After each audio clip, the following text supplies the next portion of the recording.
And we're going to head to diagnose. And you see we've got OBD2, EOBD, and then we have scan.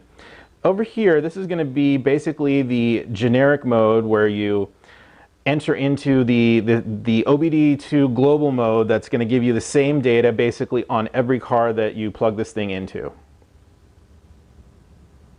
So you can see I've got 8 DTCs in my system.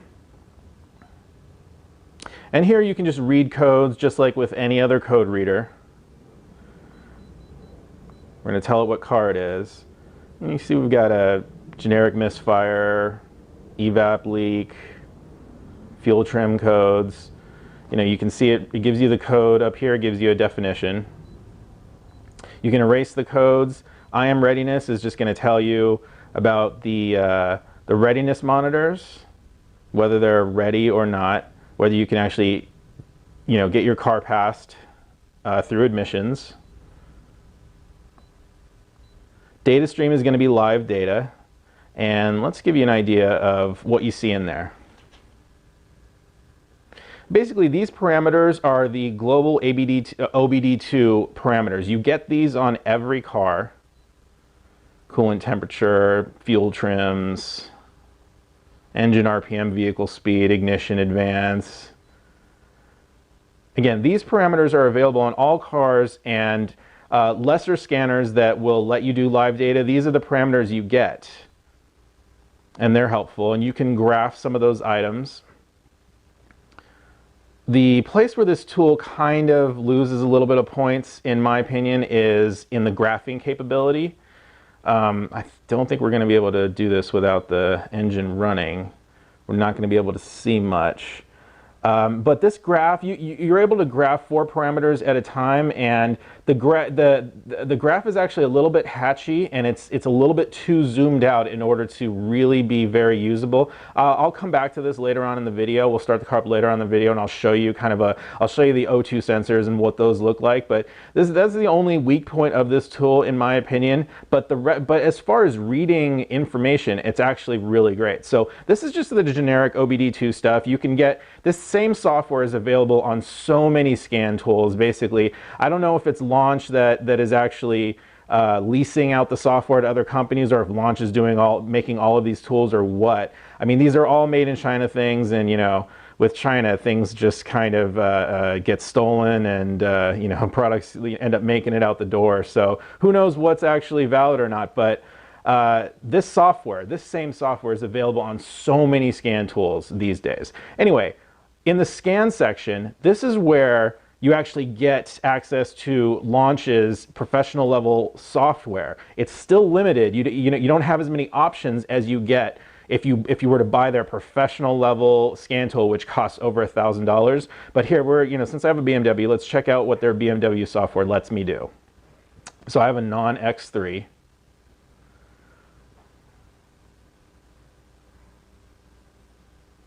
I have an automatic. Actually, I'm sorry. That is let the tool automatically figure out the car, and so what it's doing now is it's scanning the various modules that it supports. You can see it says 2 of 10. There are more than 10 modules or computers on this car, but it only supports up to 10, and those 10 really are just different versions of the same basic 5 that it's going to do. The DSC unit, that's basically the ABS unit. So yes, this tool actually will read and clear ABS codes.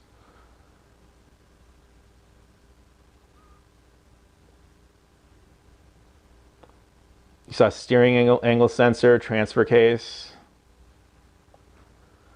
electric steering. See 2 different versions of that. There's electronic power steering, just another type of steering that BMW later used.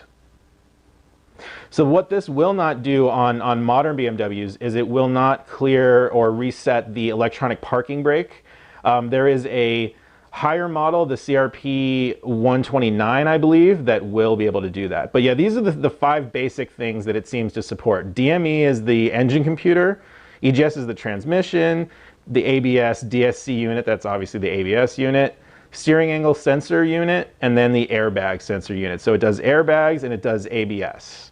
So let's go ahead, let's go into the DME. You can read fault codes, clear fault codes, and read data streams. So basically, let's go to read fault code.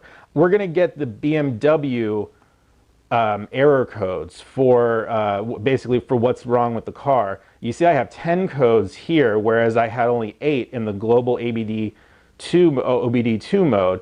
So here, you know, and these BMW codes are less helpful to me because you know, the actual OBD2 errors are definitely much more helpful, but the descriptions of these problems, they're the same problems. So basically these codes in here are going to match the codes that I was reading in the OBD2 global mode, but some of these descriptions are actually more helpful. You know, they're actually, there seems to be a little bit of a discrepancy between the descriptions, so it's kind of helpful to me to be able to read the two different ones and be able to, that will help me diagnose things later on. So you can see, got airflow sensor codes. A lot of these codes are there because I've been doing diagnostics with the car and trying to figure certain things out. So you can see we can read all the data in there, and we can also go into read data stream. Now these are different categories of all the different parameters we've got available to us. So I'll just put them all on, let's see, does that? Okay, so I actually have to, here, let me go out. You have to select, on each page, you have to select the parameters you want. So I'm going to select them all. I'm just scrolling through them, and you can see we had quite a bit of information just available on that one page. So coolant temp there, you got oil temperature, you can look at that, make sure your oil temperature sensor is working correctly. Intake air temperature sensor, your pedal sensors,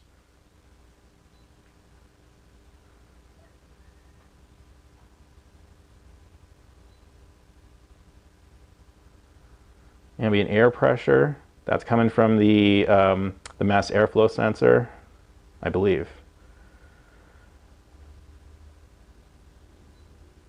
So you not only, with this tool, you not only get the mass airflow sensor data. This is the one you would get from OBD2 mode, but you also get the voltage reading in the sensor right there, which is nice.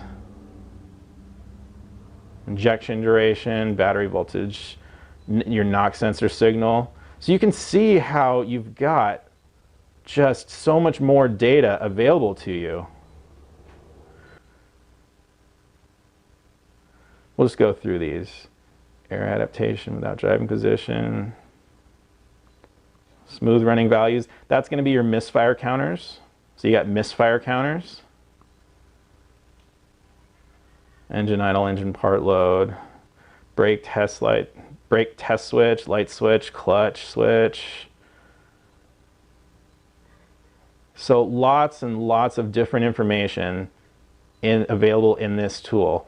Let's go out of this. I'm going to take you over to the transmission. There's a lot of data available in the transmission section. I have no codes, so we're going to skip that. But General, I believe when I was looking at this before, General had all of the parameters on it. So engine speed, turbine speed, output speed. So if you have some codes, if you have like transmission output speed sensor codes, you can come and select your output speed sensor, you know, go on a test drive and see if you're getting any, you know, if it's registering the proper speeds there. That's definitely helpful. It'll help you diagnose if you actually have a bad sensor or not. Engine torque, temperature, transmission oil temperature. It gives you the wheel speed sensors. This will help you diagnose whether or not you have a bad wheel speed sensor. If your DSC lights light up in this car, you know, your DSC light, your transmission light, your some of the other lights, you won't really know what's going on. But with this tool, you can actually read the codes and figure out what exactly is going on. You can see if the solenoids are working properly. Again, if you get solenoid codes. So lots of great information available in this tool. So I actually have no fault codes in the transmission. We'll go into the DSC. I do have some fault codes in there because I got like a situation where my DSC lights came on. It only happened twice, and it hasn't happened since then, but these are the codes. I've left them in here. CAN data error. Control unit internal. Oh, that's a great code. CAN data fault from the DME, DDE. Interesting. And then one for the pressure sensors. So, you know, you can read those codes, and again, you have more data available. This is the one I have right here. So you got the wheel speed sensors in here as well.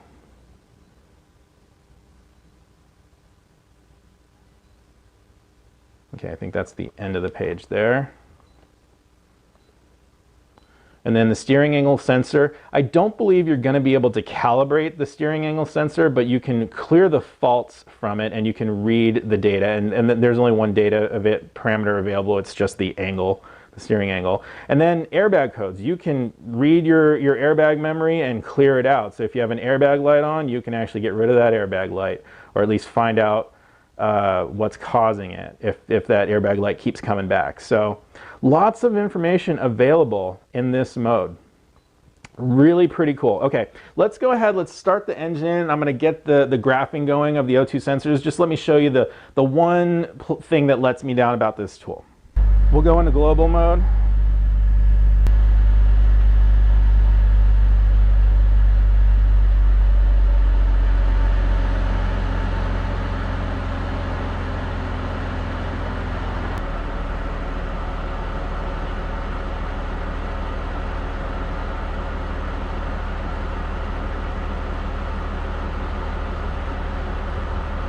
So we'll just do, let's do the sensor number ones.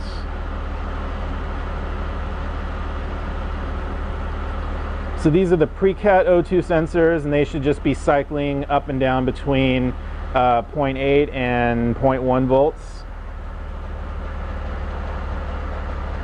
Yeah, and so already you can just see how zoomed out this graph is. There's no way for me to actually zoom in on this data, and you can see that it's so hatchy.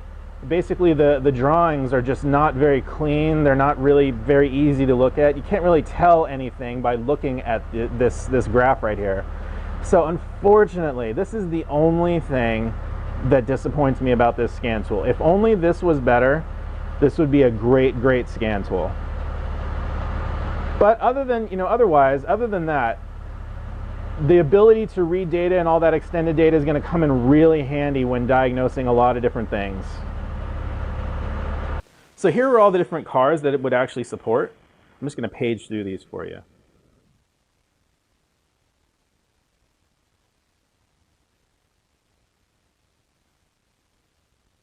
Pretty good coverage, actually. So it supports all cars that we're going to find here in the US market. I'm not sure about Europe. You guys should know. Looks like it supports quite